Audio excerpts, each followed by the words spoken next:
Hello Trail Travelers, it's Carrie with Trail Traveler. And I'm going to talk to you about the biggest mistake that I've made with my Jeep. And it was at the very beginning. In fact, it was the first modification that I did to the Jeep, and that was installing a Mopar Lift. I know, so you're going to be like, yes, but you have to have a Mopar Lift to protect your warranty. Well, that's not true. The warranty issue is only about the parts that you replace. So if I went with all metal cloak lift, okay, well, what's not under warranty anymore is the original control arms, the original springs, and the original shocks. That's it. So what am I worried about when it comes to warranty? Well, that was the mistake that I made. Now, why do I say the Mopar Lift was a big mistake? And it wasn't a big mistake, it was a huge mistake. It was costly, it was time consuming, it took me years to actually finally fix. And last night was the final bit of replacing the last remaining bits of the Mopar Lift. Well, first off, it's not a very big lift. On a Rubicon, you're getting about 2 inches. So, okay, great if you're trying to go to like 37-inch tires. I'm running 38s, not enough for the Mopar Lift. So that is a whole separate issue. But with the Mopar Lift, the joints of the control arms and things, they're almost like hockey pucks with just a hole drilled in them. They bind up very, very easily. They're not very flexible. And so that limits your articulation. On that same type of lift with good joints, you would get more articulation because the joints are freer to move. But with the Mopar Lift, it's limited because of those joints. Secondly, the springs. The springs that come with the Mopar Lift, once you are kind of built up and you've got steel bumpers and you've got rock sliders and you've got a winch, and you think, those springs are horrible. You feel literally everything.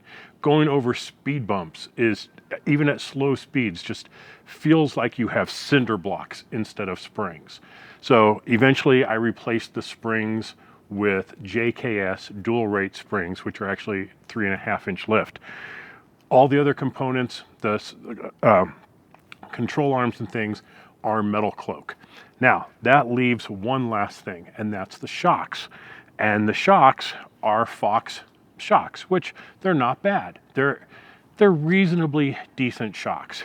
And for on-road performance, they're fine. For off-road, they're a little lacking, but they'll get the job done. And I ran them for almost 3 years. So they're not horrible. My limitation was in my articulation. Because those shocks are designed for a 2-inch lift, and I'm running a 3.5-inch lift, as a tire would drop, it would get hung up by the shock not being long enough, not being able to drop enough. And so we finally replaced the shocks with Fox 2.5 shocks. Put those on last night, and oh my God, what a performance difference.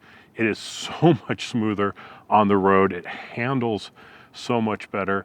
It is just a world of difference. Plus, those original Fox shocks that I had did have 60,000 miles on them at this point. So getting nice shocks on here, big improvement. So back to the issue at hand. Should you get a Mopar Lift? I'm gonna say no, absolutely not. It's not worth it. You're gonna end up redoing it. You're gonna end up re-spending money. You're gonna not have the performance that you could get out of any other lift. And in terms of warranty, well, it's unwarranted. It's not a big deal because it's only about those particular components. Putting on an aftermarket lift from some other person or doing it yourself does not void your entire warranty. That's not legal. So understand that. That's the Magnusson-Moss Warranty Act. I'll put a link in the description so you can check that out. But they cannot void your entire warranty.